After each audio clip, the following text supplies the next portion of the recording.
एक बार एक राजा था जिसका एक मंत्री बहुत बुद्धिमान था।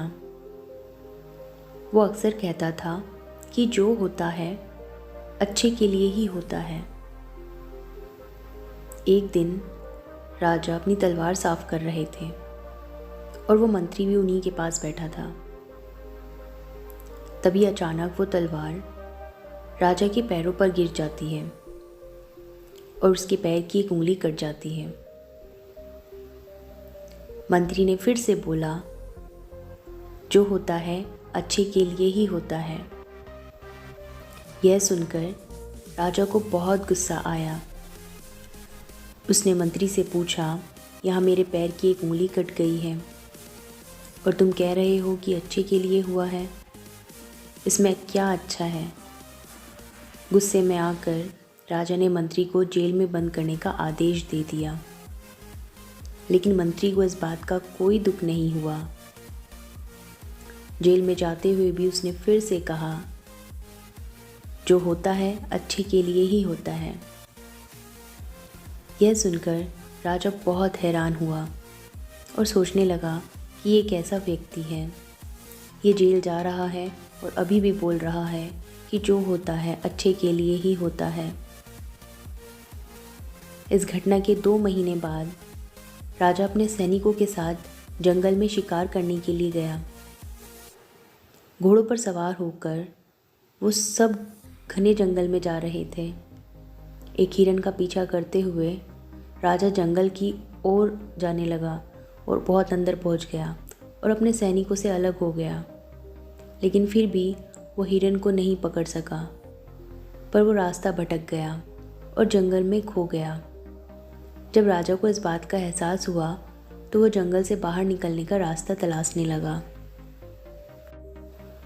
अचानक राजा को उस जंगल में रहने वाले आदिवासियों ने घेर लिया। वो राजा को पकड़कर अपने कबीलों में ले गए।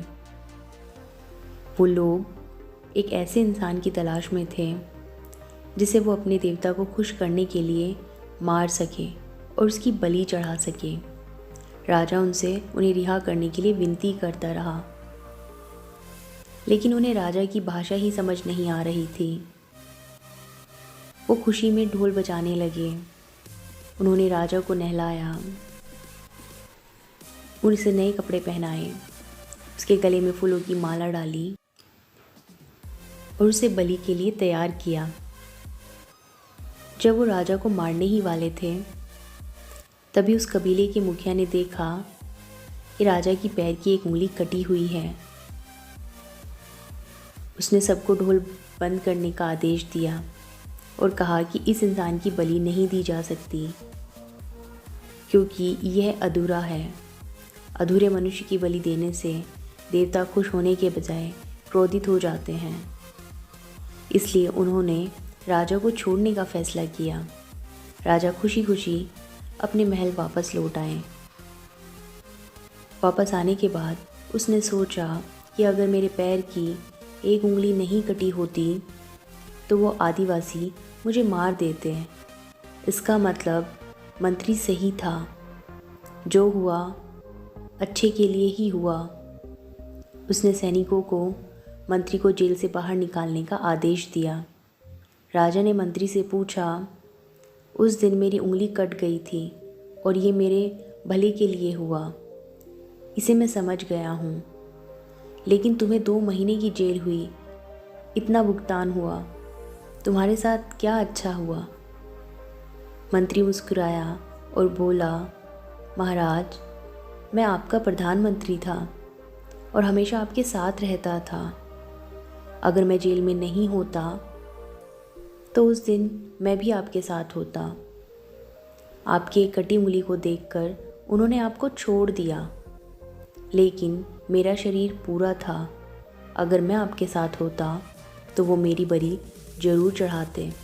इसलिए अच्छा हुआ कि मैं उस दिन आपके साथ नहीं बल्कि जेल में था। इससे आपके साथ साथ मेरी जान भी बच गई। इसलिए मैं हमेशा कहता हूँ कि जो होता है अच्छे के लिए ही होता है। अगर हम अपनी ज़िंदगी में देखें तो पाएंगे कि हमारी ज़िंदगी में भी कई बार ऐसा समय आता है जब हमें लगता है कि हमारे साथ बहुत बुरा हो रहा है, ये ऐसा नहीं होना चाहिए था। लेकिन कुछ समय बाद जब हम पीछे मुड़ कर देखते हैं तब हमें पता चलता है कि उस समय जो भी हुआ सही हुआ और हमारे अच्छे के लिए ही हुआ। असल में हमारे घटना को अपनी बुद्धि से परखने की कोशिश करते हैं, लेकिन हमारी बुद्धि भी तो सीमित ही है और हम सीमित बुद्धि के साथ किसी भी घटना की सही या गलत होने का फैसला नहीं कर सकते। ये दुनिया कर्मों पर आधारित है। जो अच्छे कर्म करता है उसे सुख मिलता है, जो बुरे कर्म करता है उसे दुख मिलता है। इसलिए अगर आप बुरे समय से गुजर रहे हैं तो हमेशा याद रखें कि आपके बुरे कर्म खर्च हो रहे हैं और ये प्रकृति आपको आपके बुरे कर्मों का फल देकर हर समय प्रगति की ओर ले जा रही है। ये दुनिया हमारे दुश्मन ने नहीं बनाई, इसलिए अपने मन में ये विचार तो निकाल ही दें कि आपके साथ कुछ गलत हो सकता है और हमेशा याद रखें कि जो होता है अच्छे के लिए ही होता है। ये कहानी अगर पसंद आई हो तो वीडियो को लाइक शेयर ज़रूर कीजिएगा। ऐसी बेहतरीन कहानियों के लिए प्रीति चौधरी वॉइस चैनल को सब्सक्राइब ज़रूर करें। धन्यवाद।